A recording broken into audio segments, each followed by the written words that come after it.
meeting of the Osoyoos Town Council, Tuesday, September the 4th, 2018, at 9 a.m. in council chambers. And I think you're not supposed to wear white after Labor Day. However, Carol and I are still in white, so that's a good thing. Glenn, you should just leave. He's not, that's not white, that's sort of a light gray. And that's just passé from what I've just heard. Is it? Good, because I got white shoes on too. You're way out of it. I'm way out of it, I know. Okay, so we will call the meeting to order, and I need a motion, please, that the agenda be adopted. Thank you. Councillor Rhodes, Councillor Youngberg, all in favor? And introduction of late items? No, there's nothing added there. So we will go to delegations. And our first delegation is the Osoyoos Airport Development Society. And I see there's a few of them here, but Glenn Harris, are you going to come up to the microphone? Thank you. Yeah, good morning. Yeah, I'm Glenn Harris, President of the Osoyoos Airport Development Society. I'm here with two of my colleagues, Rob Roche and Diana Thomas. I also represent the Osoyoos Airport Steering Committee, and Rob Roche is here, and Kelly Glazer is here on behalf of the Steering Committee. And I wear two hats in this regard, but I'm presenting on behalf of ODES. So I've got four updates, or asks and updates. I'm going to combine the first two that you've got on the agenda, which is speaking to the strategic plan and opportunity assessment that was developed by Intravistas for us. And as well, there's a letter of support from the Osoyoos Airport Steering Committee. I presented, I believe, in July, where we brought the draft report really for an information session. We took that report and shared that with the steering committee and our other stakeholders to get their input as well. And I think you see in your package that we had a meeting back on August the 7th, and there's a letter of support from all members of the steering committee. It was unanimous from all the stakeholders, which is the Osoyoos Indian Band, Town of Osoyoos, Destination Osoyoos, and the RDOS, so represented by Mark Pendergraft and Chris Barr for OIB, and as well ODES. In that letter, you'll see that there's 3 points that are addressed. One is the unanimous endorsement of the strategic plan. And again, it is a plan. There are opportunities for updates, revision. It's somewhat a fluid document, but it gives us a position to start. So unanimous endorsement from the steering committee. There's also some comments there on a governance plan that would involve a representative from each of the key stakeholders, being again the town, Destination Osoyoos, OIB, and RDOS, to work with the society to continue moving forward with grant applications and really trying to steer the project on behalf of the town.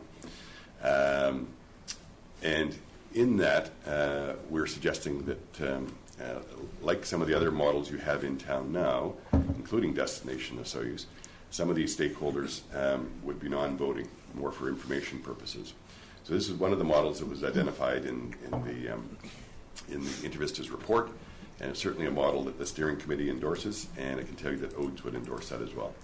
We note in our letter that there's still more questions than answers, but it's a framework to start with, and we would hope that we could work with the town and staff to develop a good committee to move forward with. Again, the society is important because it's already registered as a not-for-profit society, and it allows us to apply for grants. We've already received one grant, and actually we have a second one in the queue as well.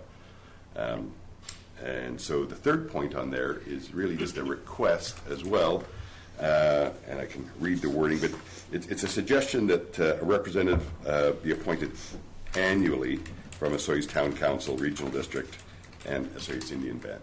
So I know that every year you have you review your appointments for the year, and we would just ask that town continue to put a airport member on your list of committee appointees.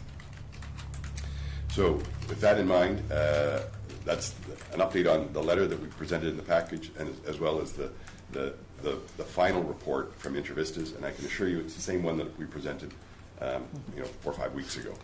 There was no recommended changes by town council or the steering committee. So we simply asked Interest just to remove the draft and give us a final version, which is what you have included there.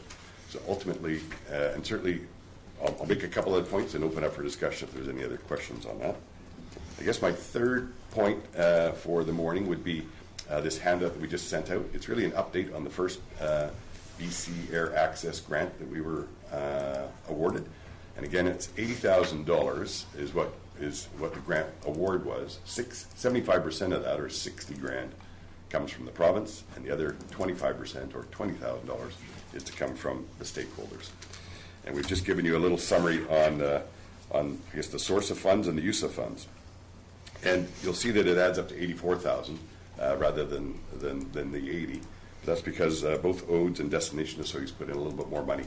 A little bit more money was required to do the projects we wanted to do. And that included the fencing and the site clearing. Okay. So you can see the majority of it did go to the fencing, and then the next biggest line item would be the site clearing and leveling. So that's really to make the runway safe. I might as well bring it up right now. I was going to bring it up on my fourth point, but I had a meeting with Steve Underwood on site the other day. I think everyone knows the Underwood family and True Consulting and how much work they've done for the town and that airport up there. So Steve's very familiar with the file.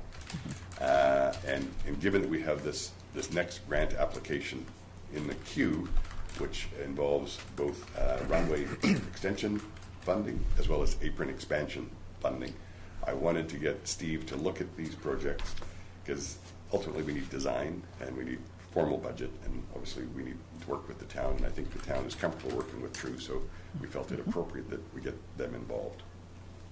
So I had Steve come up to look at it, at both those projects, as well as just the overall condition of the airstrip. And he was also concerned about some of the trees that are growing close to it, and so they do become a bit of a potentially a safety risk with trees growing to a height too close to an airstrip. You wouldn't want a plane to hit one of those things. So best that we address those. So that would be addressed in this site cleanup, basically, that I believe Gina brought to a directors meeting the other day. So we're going to go forward with that with the balance of our funds.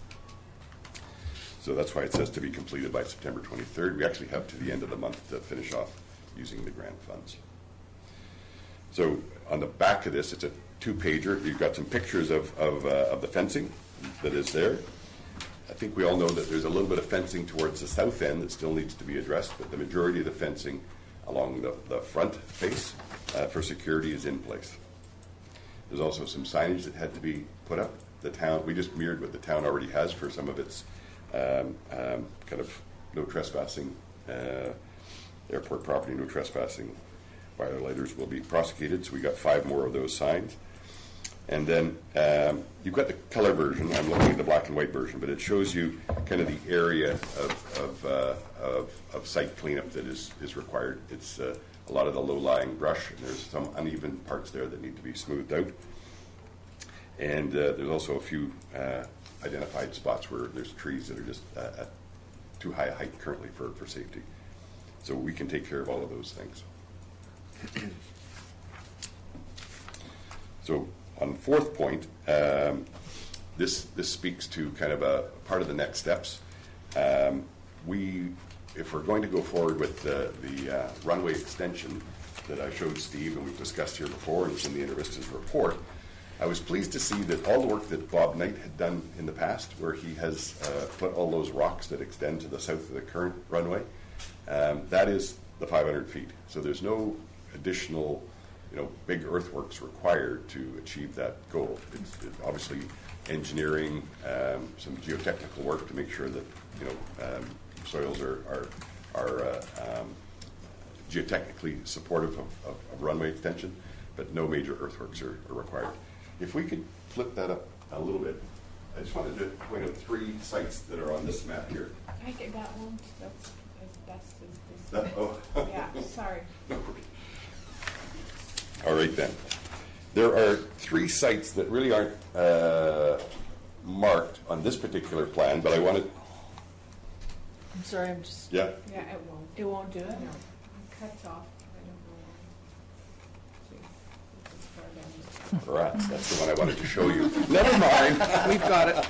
We have it. Trust me, I'll tell you. Yeah. We have it, yeah. There are 3 lots that are crown lots that need to be ultimately consolidated in order to proceed with the road closure. And the road closure is necessary to enable the extension of the runway. So they're really little shaped ones. You can see the kind of semicircle at the bottom of the map. That is where the road allowance is. So just south of that, there's kind of a wedge-shaped property. That would be one.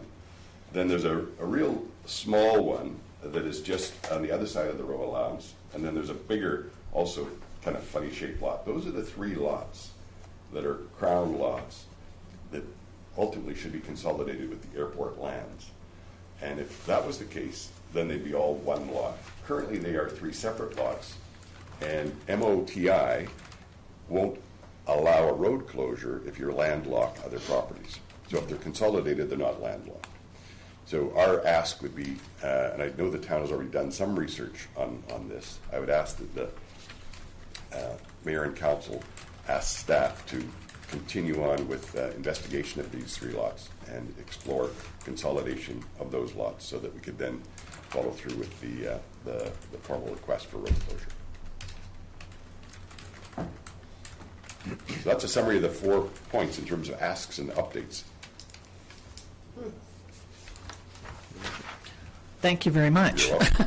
I'm sorry, I didn't realize that I thought you were going to continue on. So you also have an ask here for money. That's No, the project revenue, the town of Osoyoos, 10,000. No, that's that's already already. happened. It was already. That's already That's a That's- budget. been received and spent. Yeah. Thank you very much. You're welcome.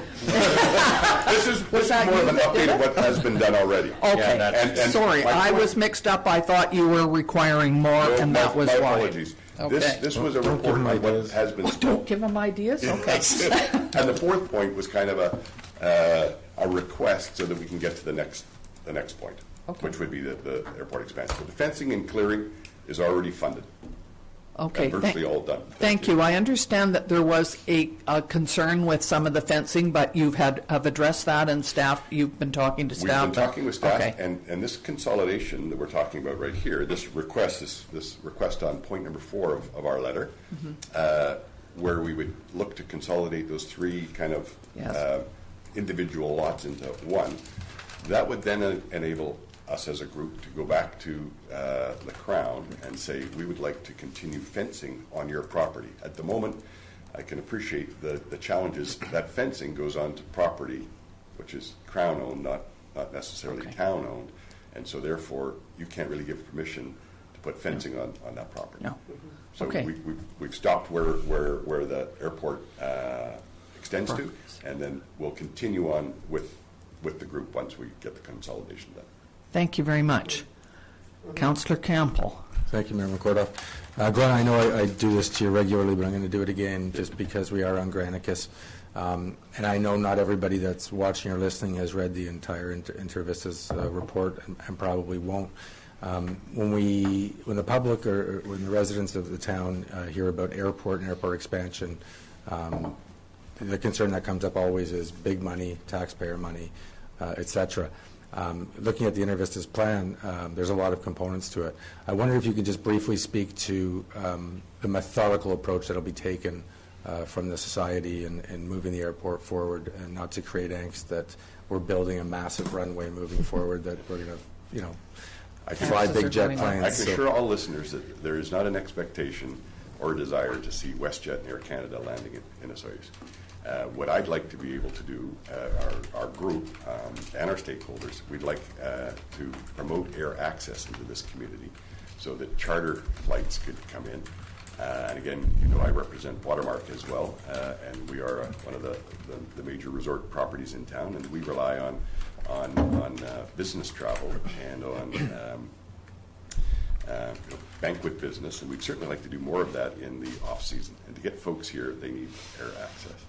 So my ultimate goal is to have more full-time workers in the community. I'd like to have our staff housing camp full year-round rather than just in the season. And to do that, we've got to figure out ways to get folks here in the slower or shoulder seasons, and air access is one of those. So if one takes the time, or I'm happy to kind of highlight the initial goals of the Intervistas report. We currently have about 2,500-foot airstrip, and with the expansion of 500 more feet, we get close to 3,000, and that opens up a different style of plane that can bring, anywhere from 12 to 20, and there's even one plane, a Dash 7, that can bring over 40 delegates with a 3,000-foot airstrip. So that's where we want to go. We see not regularly scheduled charter, but charter companies coming in more frequently. We also see general aviation. I mean, there's a lot of general aviation enthusiasts that really add to a community as well. So those are the two key goals that we'd like to get to. And I know that the report talks about years in the future where we might even consider expanding to the north. But those are on privately owned lands, and those are in the ALR. So that's a much longer term vision and goal. But in terms of immediate, short term, medium term, I think this group, working with the town, would like to get to a point where we've got a safe airport, which means it needs to be fenced and secure. We'd like it to have places where folks can leave their airplane overnight, so they'll stay longer. So that requires some tie downs. We'd like the airstrip to be ultimately extended to this additional 500 feet. And those are all identified as achievable goals. Right now, with the first BC Air Access program that has been received and spent, that was an $80,000 grant. We have one right now that has been offered to us, and we've just accepted for $120,000. And that's the one that will help fund the runway extension and the apron expansion. So those would be our immediate goals with the work of kind of a new formed committee governance model and working through kind of the recommendations that are in the Intervistas report. So I hope that gives you a bit of a brief. Thank you. So the Intervistas report that we have here is certainly available to anyone who wishes to have a look at it. It's certainly in the package today. If anybody has it on, if they'd like to look at it online, they can. And they could also come and talk to you or somebody, a member of the committee, to get information if they wanted to. Absolutely. Our society is going to have its AGM in November. There'll be an announcement in the local newspaper, and certainly all public is welcome to attend. Thank you. Councillor Rhodes. Thank you, Mayor McCardoff. Well, thanks for the update. The information is always good, and especially when it doesn't come with a high money ask, that's always appealing to us. Wondering if you could comment on the new area that you spoke of and kind of did an overview on it. Often when you assume that the province is going to be cooperative and just kind of hand over, the entire area, it always comes with challenges, and I'm wondering if you could maybe comment on some of those.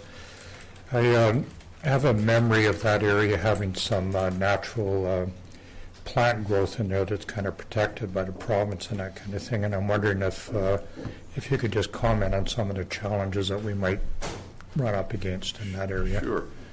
Well, Councillor Rhodes, the area to the south that we're talking about for the runway extension is already, as I mentioned, all prepped by Bob Knight. All the rock is there, so I don't think there's any environmentally sensitive areas there that would be needed to be addressed. I believe where there are areas of sensitivity is on the east side of the runway, and at this point we have no recommendations or plans for that. We would respect that environmentally sensitive zone, but in the areas that we're talking about now that are identified in the Intervistas report and that we're recommending, there's no environmental issues that I'm aware of that we need to be concerned about.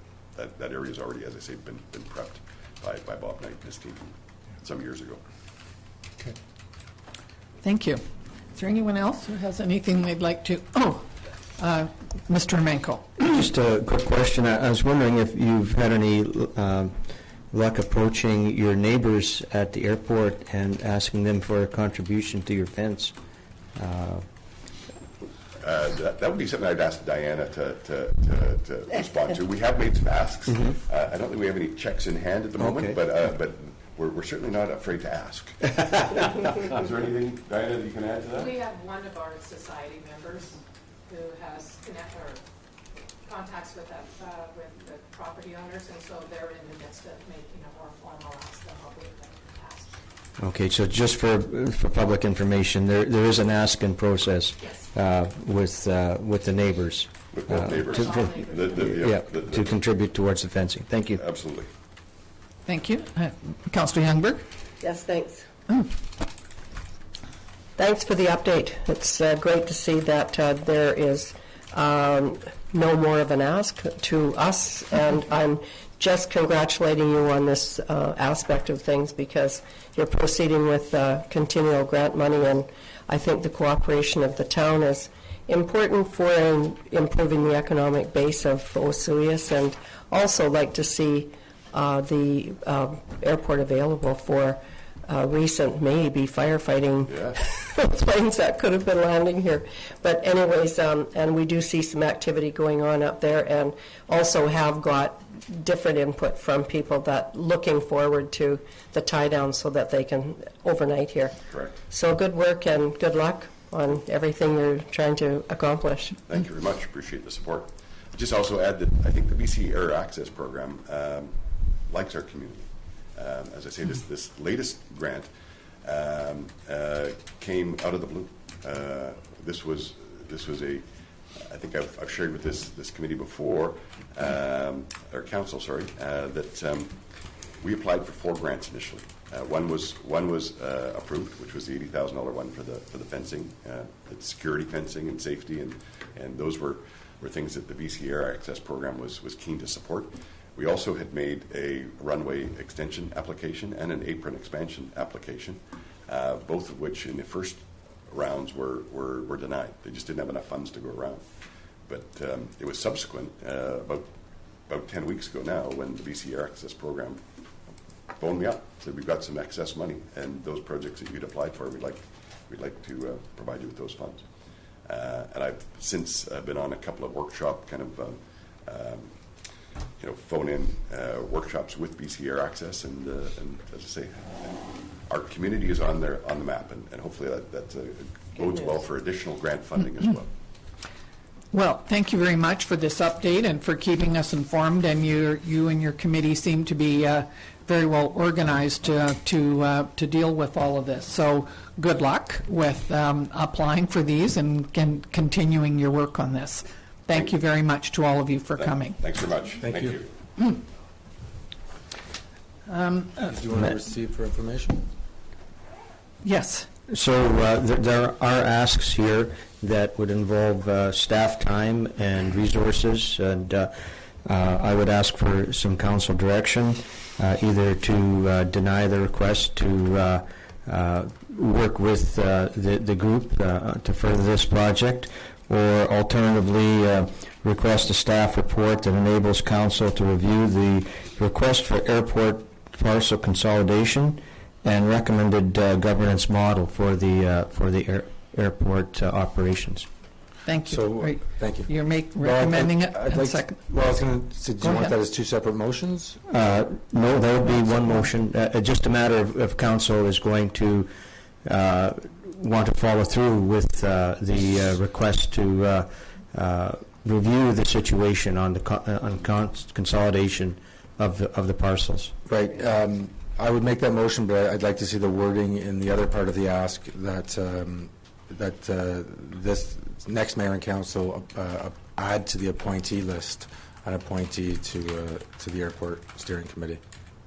I already had that. No, I guess my recommendation would be that we would bring back a staff report that would review the model, Okay. so that council could in fact decide whether they would want to be a part of that committee in that way, shape, or form. Also, to continue with the committee, that should be a resolution that comes at a council meeting, as opposed to a direction to staff. Yeah. Okay. So it's been moved and seconded, and you've got that, Mrs. Hilson. Good. I'm sure she does. So we will be Yes. bringing a report back to council that will review the whole parcel consolidation project, and also review the governance model and recommendations to those effects.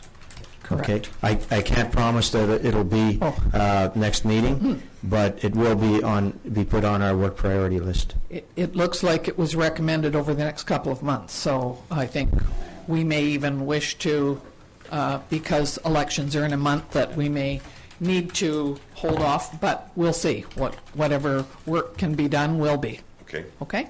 And I So- guess the other ask that's in there too is I guess a formal ask to recognize or endorse the strategic plan and opportunities assessment. So there's really three general asks. One would be that you acknowledge the report that the steering committee did. Two, that staff spends the time required to look at the consolidation. And then the third one, which Barry just reminded, is perhaps more of a council motion to have a member on the committee in future councils as well.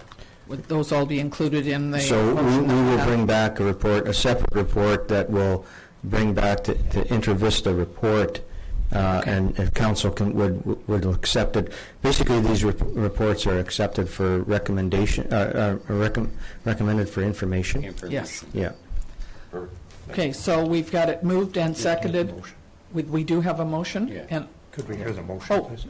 could you, did Glenn put it together the right way? Or No, Mrs. Hilson, would you like to? I'll just review the motion Okay. because I had it written down here. A motion to request a staff report that enables council to review the request for an airport parcel consolidation and the review of the recommended airport operations governance model. Okay, that covers it. All in favor? Thank you very much. Okay, our next report, delegation, is the Canadian Mental Health Association Penticton office. And we have Leah Schulting, the executive director here, and we also have Liesl Reimer. I'm sorry. Liesl Reimer, who's the community educator. And I see that Canadian Mental Health Association's 100 years old this year. We Is that are, correct? yeah. So you're celebrating that. Please go ahead. Thank you for coming. Thank you so much for inviting me here, for letting me come and kind of talk for a while. Yes, my name is Liesl, and I've been with CMHA in South Okanagan, Similkameen since January, specifically focusing on community education, which is a relatively new area of what we're working out of Penticton for. A large part of what I do is taking a community focus, and so when I see we do South Okanagan, Similkameen, and as the local CMHA branch to deliver services, is how can we support local communities, and community education can be one of those ways. My background is in the development and delivery of community-based therapeutic programs in the past, and so I suppose that's what I'm bringing to the table here as well. So a lot of what I'm talking about today is just about how mental health impacts our communities and how education can help us become more resilient, aware, and helping intervene when people are in a crisis in our communities. So they say that 1 in 5 Canadians will experience significant mental health challenge in their life. While the statistic is helpful, it's not representative of all of us, that we all actually have mental health. And so 5 out of 5 of us actually have mental health, similar to how we all have physical health. And if you think about colds and flus and aches and pains, we all experience variants throughout the year. We have flu season comes and we know how to kind of deal and cope with that. But we also know that we take care of our physical health. And some of the things that we do, that is we exercise, we eat well, we see doctors when symptoms persist, and then we also seek long-term treatment when necessary. And so mental health is the same way. And sometimes we forget about our mental health, though. It kind of goes on the wayside. Maybe it's because we don't know what to do with it. We're unaware of what to do. It's something we just go, oh, this has always been like this. It's always going to be this way. And so we kind of neglect it until it becomes a major problem in our lives. So at CMHA, we define mental health as the ability to experience positive feelings and positive functioning. And that doesn't mean we always feel happy or are at our best. Practically, what mental health does is it helps us problem solve. It helps us to be creative, helps us to set and meet goals, to feel enjoyment from activities, and build new and meaningful and healthy relationships. So it really does impact all of the different aspects of our life. In our community, our ability to experience positive feeling and positive functionings, it impacts our workplaces, it impacts our schools, our homes, and our ability to solve challenging community problems. And when we have the poor mental health, we see that employee performance, it drops. People get sick more often. We become less capable of helping each other in crises, and so crises persist. And we feel stuck, as if there's no way out of difficult situations. We isolate and can become overwhelmed. So nationwide, CMHA believes in mental health for all. And when we are mentally healthy, we can manage and overcome personal and social challenges. So specifically, CMHA promotes the mental health of all Canadians. It supports the resilience and recovery of people experiencing mental illness, provides innovative services, and supports tailored to and in partnership with our communities. So that's CMHA nationally, the 100 years that we are celebrating. The South Okanagan's Milkameen branch specifically, we have support services for those who are living with mental illness, and we have recently developed our community education to help resource our communities with ways to help ourselves and others. So the support services that we have out of the Penticton branch has largely been around Unity House, which is our clubhouse for people who are living with mental illness. And through there we have meals programs, we have activities that help with psychosocial development. Through there we also have a consumer development program in which people who can apply for funding throughout the year for programs that will increase their mental health, that will aid in that. And those can be applied from anywhere in the South Okanagan to Milkameen. We have an advocacy program through our branch as well, and that can be accessed by phone for anybody who is living with a mental illness if they're struggling with completing forms of where to go next when we have big questions. The education aspect of what we do, though, I suppose that's my area, and that is that informing and resourcing the everyday person. It's that space between having professional intervention and what we can do practically as community members. The three areas that we're focusing on specifically are building resilience, increasing awareness, and intervening in crisis. So resilience is really our ability to bounce back when we experience anything, any struggles that come our way, any challenges that come our way. It's our ability to bounce back and not to let them impact us long term in the negative. And so resiliency can be in the same way of learning what is emotion. How do we manage emotion? How do we take care of ourselves? What are the daily things that we can do that keep us healthy in the same way that what we put in our bodies? What are our daily activities and how we do that? Increasing awareness is just that. Let's talk about it. Let's ask the questions. Let's speak about what is depression, what is anxiety. We're hearing about it so much in the news. We've got articles out there, especially with kids going back to school this week. The number of articles I've seen about kids going back to school and dealing with very normal types of anxiety.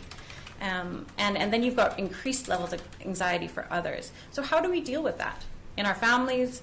How do we deal with that in our communities, in our schools? How do we help support each other? So that's what awareness can even be. And then, of course, there's intervening in a crisis as well. So what happens when somebody enters a mental health crisis? How can we, as first responders, really meet those needs well? So again, we don't see persistent challenges happening.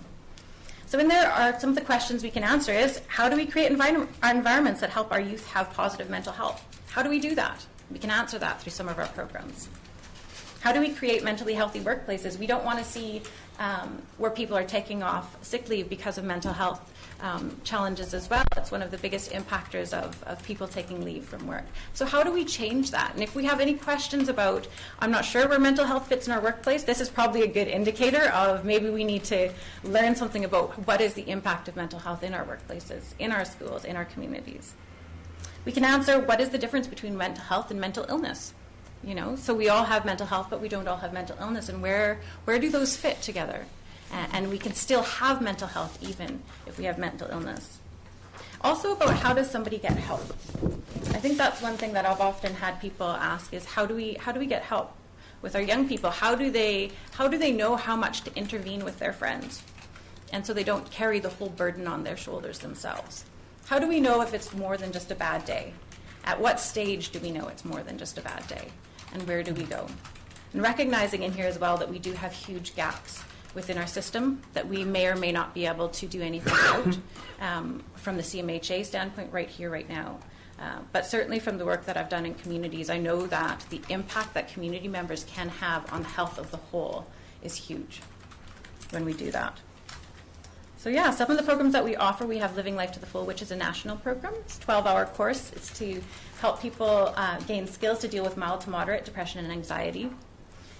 We have things like creating safe spaces where we can work with staff and volunteers who work with youth and children and go, actually, what can we do in our daily practice to create an environment of safety that can create healing for some, and we know when to intervene, especially if there's been trauma involved and we don't know the histories of everybody in the room. We also do two of the suicide alertness programs, the half-day Safe Talk, which is basically anybody who wants to. It's a brilliant program, just being able to learn how to be alert if somebody is thinking about suicide and how to connect them then to somebody who can keep them safe, in the same way that we do first responders. And then we also have the Assist, which is more like the suicide first aid. And it's that immediate intervention so that we don't have to call 911 every time, but we know when do we call 911 and when can we actually intervene ourselves.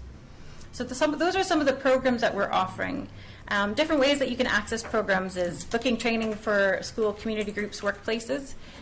Those are great. We have a list. We have a brochure out that I've given you on workplace training, as well as programs for youth. So we do have different options. I'd say get in touch if you're unsure as to how does mental health look, again, in your environment. Have that conversation with me. Get in touch. Let's talk about that. Let's talk about how you can support employees, your community. Another thing, we've got public training offered. So we have been working in Princeton already with some of this, as well as in Penticton. And again, connecting in with the Osoyoos here in all of the communities within our region, with the hopes of being able to resource each of the communities to attend different training and workshops in their area that meet their needs. And you can always also sponsor custom talks for your area to meet your needs also. So we have a variety of things. The main thing is we want to work with the communities where they're at, with their strengths, with the gaps. And again, that's where I would say if you're unsure as to what your gaps are, let's have that conversation. If you're unsure of what your strengths are, and if you don't have the language around mental health to speak to somebody, that's probably a good indicator that maybe we need to have a conversation about what mental health is and how we can improve that in our area. So we do believe that mental health begins where we live, learn, work, and where we play. So it happens everywhere where we are. It starts with us. It starts in our homes. It starts in our environments. And when we work together and we all take responsibility for improving mental health and the health of those around us, we do make a difference. So that's a core belief. Thank you very much. It's quite interesting to hear all of the programs that you offer. I know that at the health unit in Osoyoos, is there a mental health worker there? Is there someone who comes down from your office on a weekly basis, and can you offer some of these courses and programs locally? Is that possible, or do people have to go to Penticton for all of these? It's possible to offer them locally. So what I've been trying to do is work with local partners to bring it in different areas in the community. So connecting in with the community center, connecting in with schools, and again, having those. So locally here in the hospital, you do have psychiatrists on site. Mm-hmm. A lot of the larger, and actually the wait list is shorter here than it would be in Penticton. Okay. So seeking services like that, you do have some local here. Good. Yeah. Thank you. Councillor Campbell? Thank you, Member Kordoff. Mr. Armour and I spent some time together last week, and I got a pretty in-depth idea of what the organization is doing, and I think it's excellent. And I think awareness, education, and understanding the environment is key, and it's a proactive measure, which is important. Where I have real concern for communities and our community is, and I'll state first that I'm very familiar with the system and how it works and doesn't work from municipal to provincial. The concern I have, and maybe you can address it, is the lack of resources for proper assessment. And the reason I think that it's absolutely critical that this is looked at is what ends up happening is if BC Children's Hospital, for instance, is the closest place or the most effective place to get a proper in-depth mental health assessment, especially specifically to children, and you're at a 2-year waiting list based on severity, the result becomes diagnosis through pharmaceutical, which can be incredibly dangerous. So I guess two things, two questions. One, is there a focus or is there energy being spent from the Canadian Mental Health Association on filling that gap of lack of resources for assessment?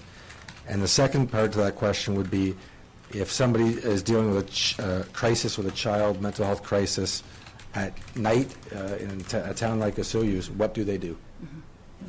So I'd say for the first one, as far as advocating for more services, it hasn't traditionally been necessarily a role, but there's been high involvement with groups like Foundry, with different ones. So we have connections with Foundry, and we're hoping to have more services under one roof, and that would be in Penticton, recognizing that's, again, out of town.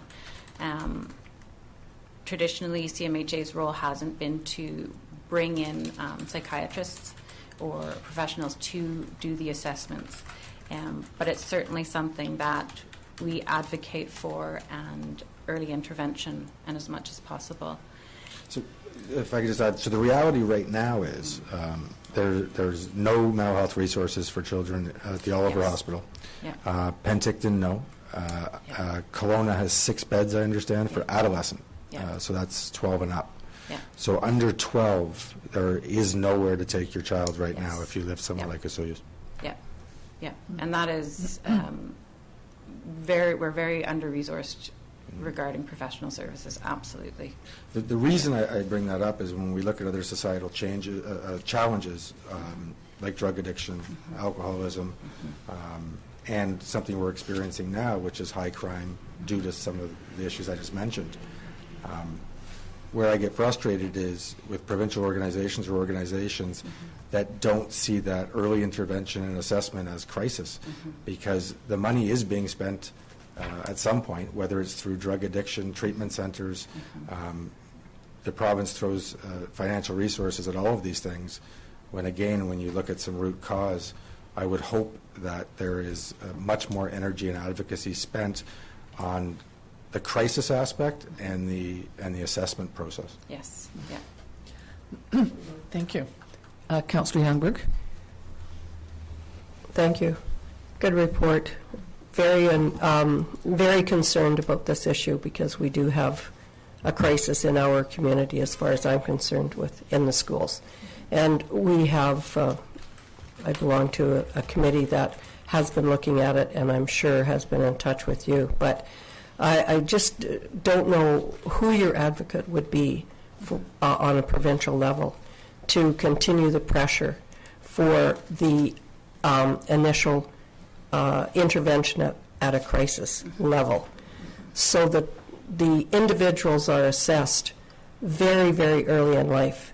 Another concern that we had was if it's possible to add to the curriculum of the school systems the awareness of what mental illness really is, and how it begins, and how it starts with very, very early stages of depression.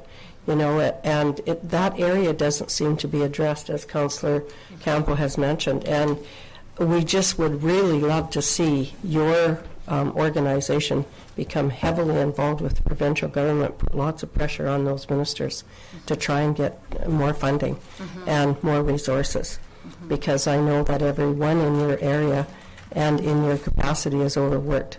At least they are here. Yes. So, yeah. Anyways, thanks. Thank you. Councillor King. Thank you, Madam Mayor. First of all, thanks very much for giving us an update. I didn't realize the amount of programs you are involved. Also attached to you had 3 nice brochures. Are they out in the community at strategic locations? They are becoming so. Okay, I see one specifically for youth, and that would tie into the schools specifically, and a few of the senior centers where the other one sounds like Yes. So yeah. are you the person that would be doing that? I'm the person who would be doing that. So I have been in touch with the school district and with several other organizations. And yes, that is Okay. the plan, is to make sure that we can. Distribute these beautiful brochures? Absolutely, Okay. yeah. Thank you. We do have a new community paramedic in town, just a position that was created a couple of months ago. I'm not sure whether Todd has that as part of his program, or is that a little further, is that a little more than mental health than he is able to deal with? Do you know, or? Certainly there's the early intervention, so things like having the mental health first aid, having the assist, which are kind of like the first aids of mental health. It's part of what paramedics can do in their continuous education, but they wouldn't have assessment skills but to identify what could this be, could mental health be involved, and that's all part of passing on information. So those are conversations we should certainly have. And I think he's pretty good at giving information. And I went to a community and did an update on CPR, for instance, this summer.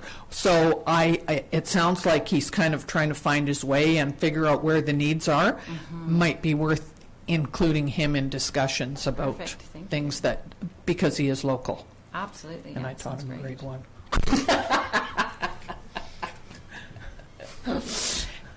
Anyway, thank you very much, Liesl. We certainly appreciate hearing your expertise, and thank you for coming and making us a little more aware.